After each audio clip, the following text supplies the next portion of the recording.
Order. I will call Helen Morgan to move the motion, and I will then call the Minister to respond.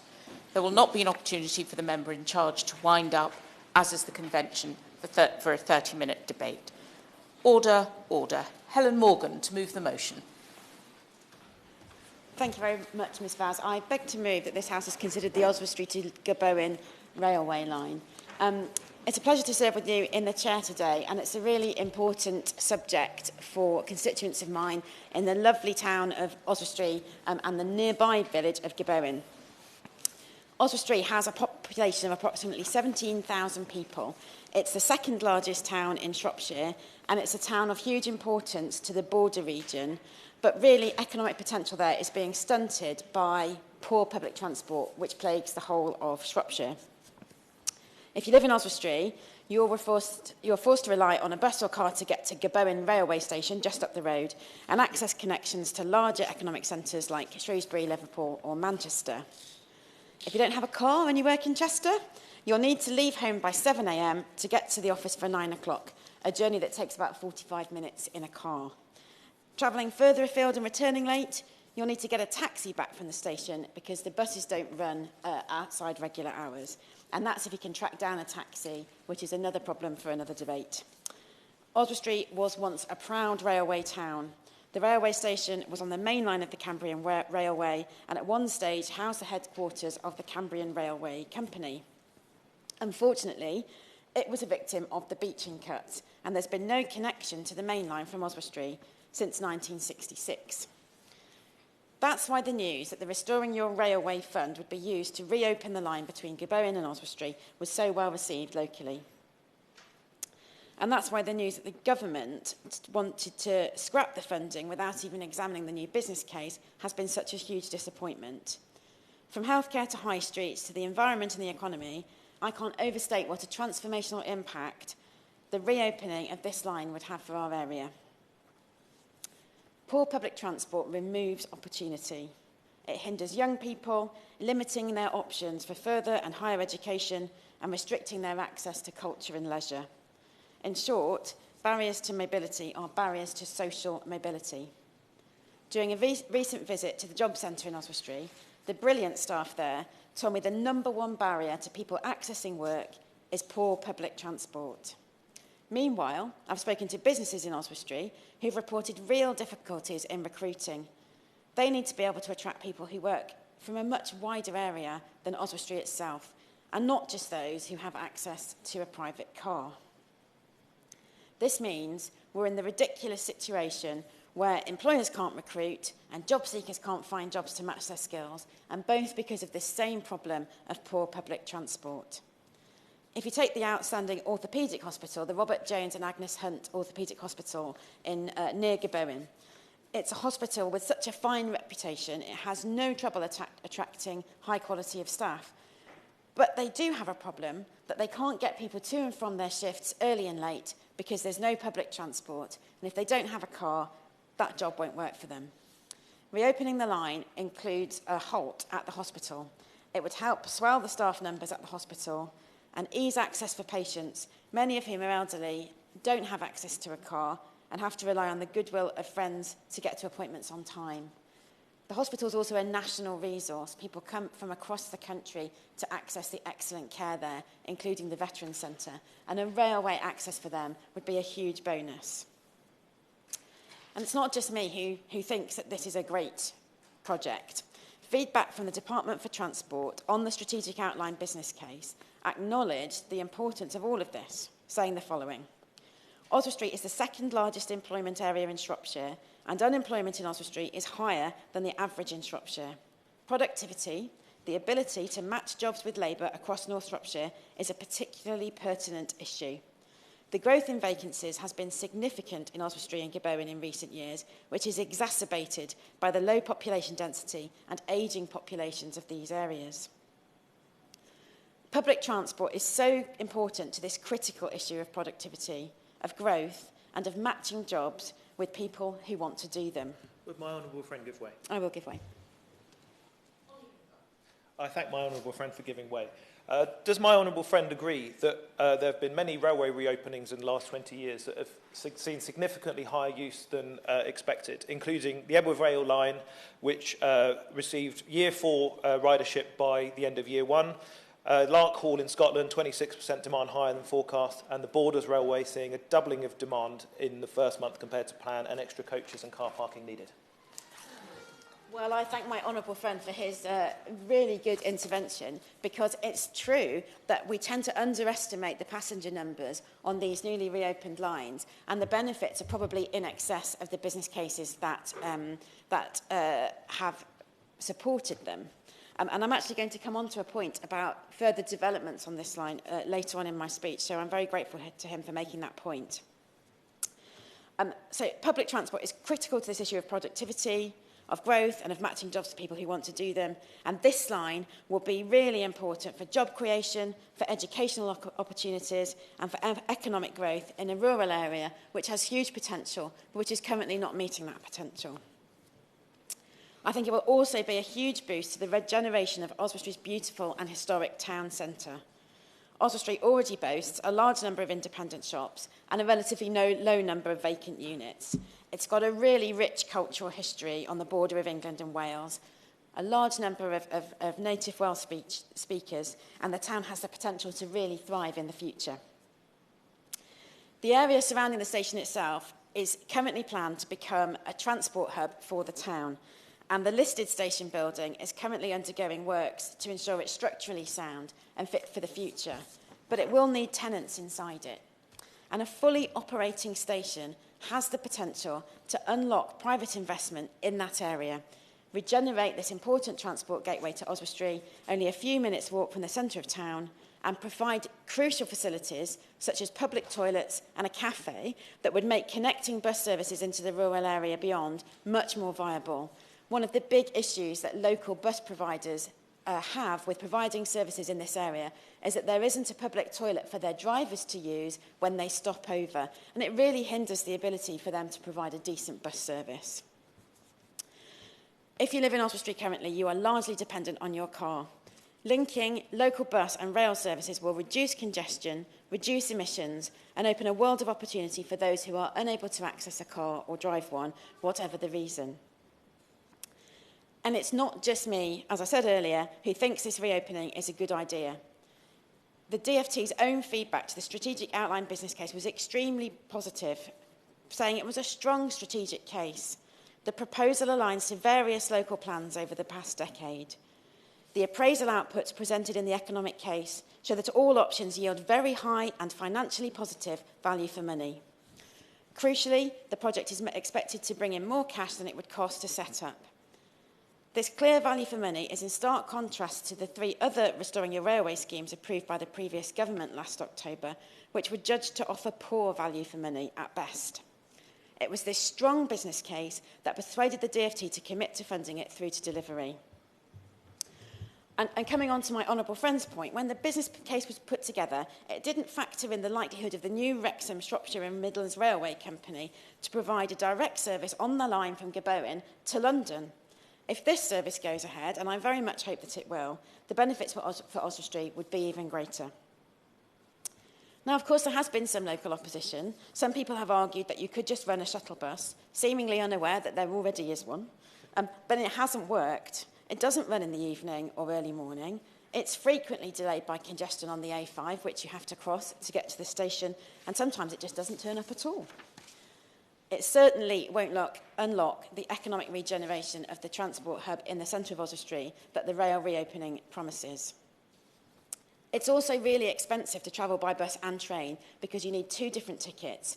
But perhaps most importantly, whether it's an urgent appointment at the orthopaedic hospital or an overnight shift at nearby Durham College, you can't trust a bus that won't get you there on time. Now, I welcome the announcement this week that local authorities will be given the powers to franchise their own bus services. And if this happens in Shropshire, we'd see huge benefits across the whole of my constituency for the many villages that have no service at all, and towns like Market Drayton and Ellesmere, for whom reconnection to the railway is desirable but not realistically possible. But we can't pin our hopes on this. While the funding for all this brilliant new public transport remains unclear and uncommitted, it seems highly unlikely that Shropshire's Conservative-run council will be taking on the revenue strain of start-up bus services.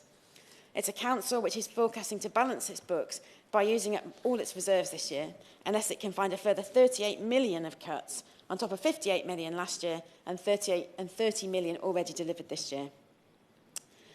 The ambition should also be to link rail and bus services so that people can genuinely consider leaving their car at home, because the alternative is reliable, convenient and affordable.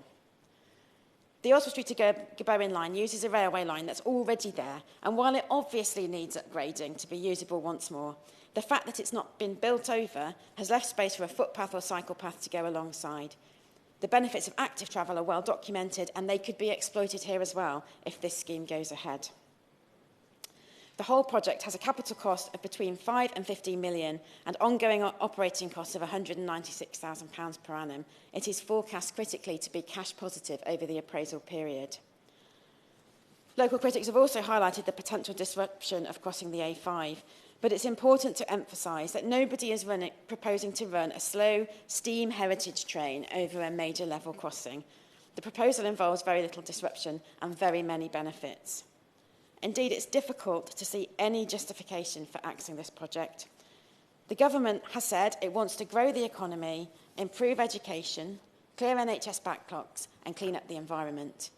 Here it's potentially blocking a scheme that would help achieve all of those objectives.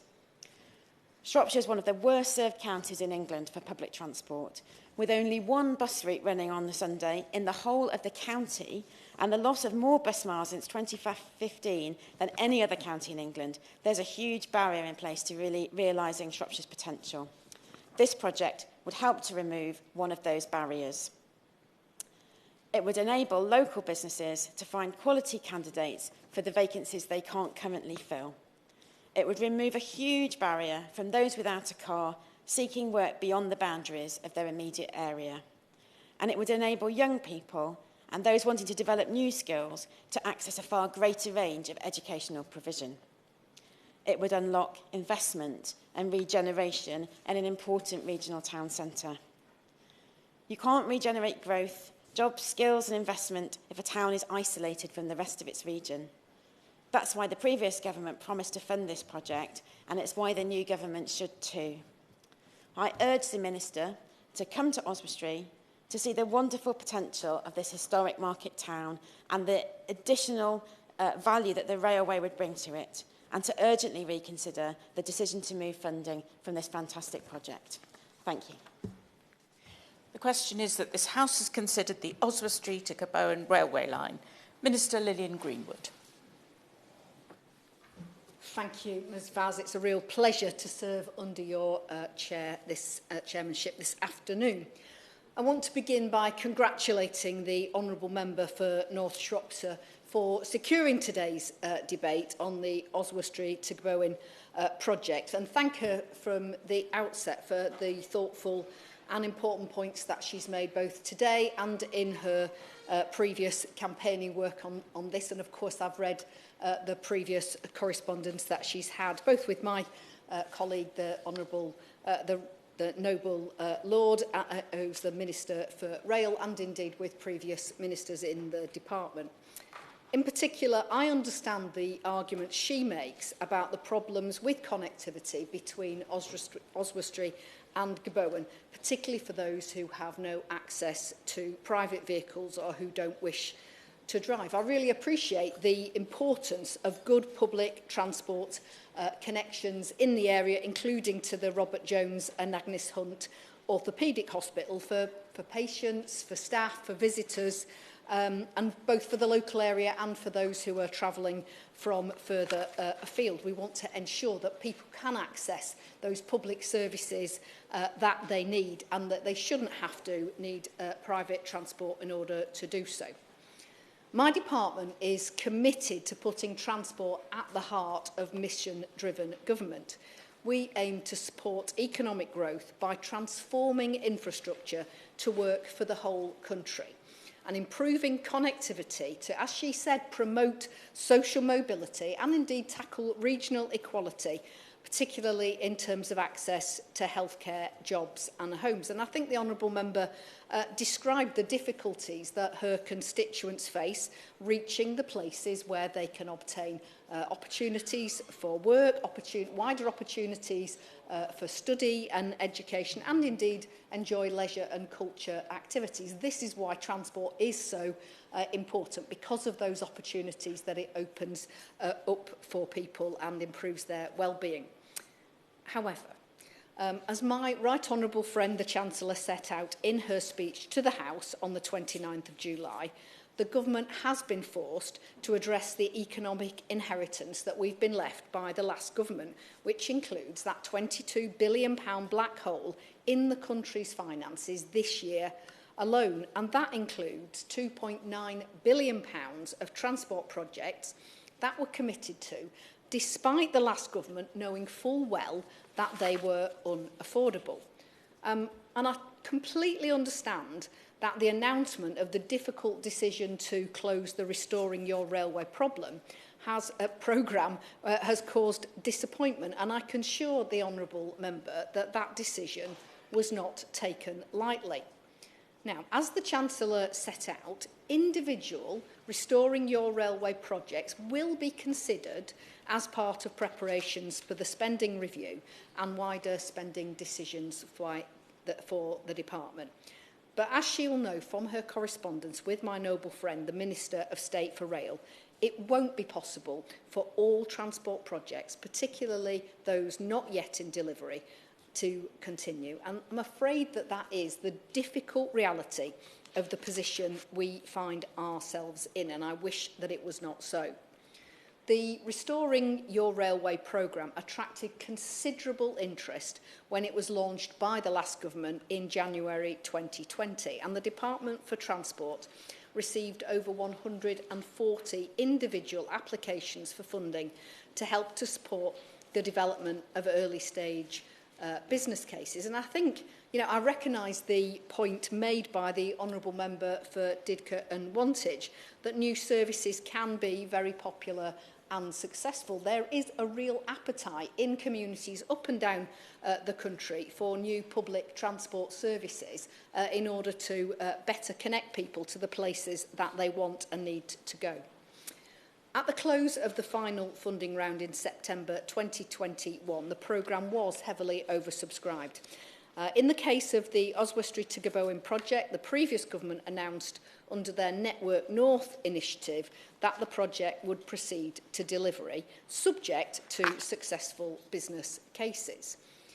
However, as my right honourable friend, the Secretary for State has previously set out, there was a clear gap between promised projects and the money available to deliver them. And the previous government, they should have been upfront and frank about this, and they absolutely were not. Now, of course, I want to thank all honourable members who sponsored and campaigned for individual former Restoring Your Railway projects for their patience and their efforts over the years. And I completely appreciate the frustration expressed about the lack of news on next steps, and they're reflected in her previous correspondence with the department under the previous government, because undoubtedly it felt incredibly slow at times. And that's why my right honourable friend, the Secretary of State, has ordered a review of the department's capital spend portfolio that will move quickly to make recommendations about current and future schemes and end the uncertainty that the previous government created. But we also need to be clear that this government's approach to how transport projects can be funded is one based on local leaders and local transport authorities knowing best what projects to pursue in order to further the aims the needs of their constituents. It's absolutely crucial that local stakeholders work together to provide affordable and reliable services for the communities they serve. And this should include better integration between different modes of transport. And I think the Honourable Member highlighted the potential of an integrated transport hub, and indeed the desire for better walking and cycling provision, which benefits not only in terms of transport benefits, but of course in terms of health and well-being. And I do hope that her local authority are able to explore those options further. Now, the Honourable Member made strong points about the quality, or rather lack of quality, of bus service provision in her area. As we both know, under the last government, thousands of bus services saw reduced frequency or were cut altogether, leaving many towns and villages without adequate, reliable and affordable public transport. And that's something that we recognise and that we are determined to do something about. I was really pleased to hear her welcome for the government's pledge to deliver better bus services for passengers, and this includes making franchising easier and quicker, removing that ideological ban on new municipal bus companies, and reforming funding for buses to give more control and more flexibility to local leaders to deliver their local transport priorities. And I understand what she said about the Conservative-led County Council and their appetite for that, but I'm sure that she and her constituents will make that point very clearly to those who are seeking to represent them at that level. I will give way. Bearing in mind that local councils are, a hair's breadth away from issuing Section 114 notices and are only likely to deliver statutory services in their area, what kind of additional funding is going to be available from the government for them to be able to franchise their own bus services? Because it seems to me that it's all very well having the power, but unless you have the funding to deliver it, it's not going to bring about the results that we'd like to see. Well, I thank the Honourable Member for her question. And of course, she's absolutely right to highlight the very difficult position that many local authorities find themselves in after 14 years of a Conservative government. And that is precisely why growing the economy, growing the ability to improve our public services is one of this government's key missions. And in order to achieve that, we need to make sure that the foundations are strong, and setting our economy on the right track is the first part of that. But of course we will be saying more about support for transport as part of the spending review. And we will be working with local authorities to understand what's needed to improve and grow their bus networks, learning from their experiences, building on their successes to ensure that local networks can meet the needs of the communities who rely on them. And as we undertake vital reforms to the sector, including through the introduction of the Buses Bill, we will ensure that stakeholders are properly engaged on the proposals. And I'm sure I look forward to the Honourable Member participating in those debates as we go forward about how we can do that. Now, I want to thank the Honourable Member for North Shropshire again for bringing this debate. And I want to offer my and my ministerial colleagues' support in working with her to improve the transport network in her constituency and indeed right across the country. As she recognised, transport is a vital enabler for jobs, for opportunities and for growth. And I'm sure we share that desire to see that for North Shropshire and indeed for the whole country. Thank you, Ms Vaz. The question is that this House has considered the Oswestry to Gobowen railway line. As many as are of that opinion say aye. Of the contrary, no. I think the ayes have it. Order, order.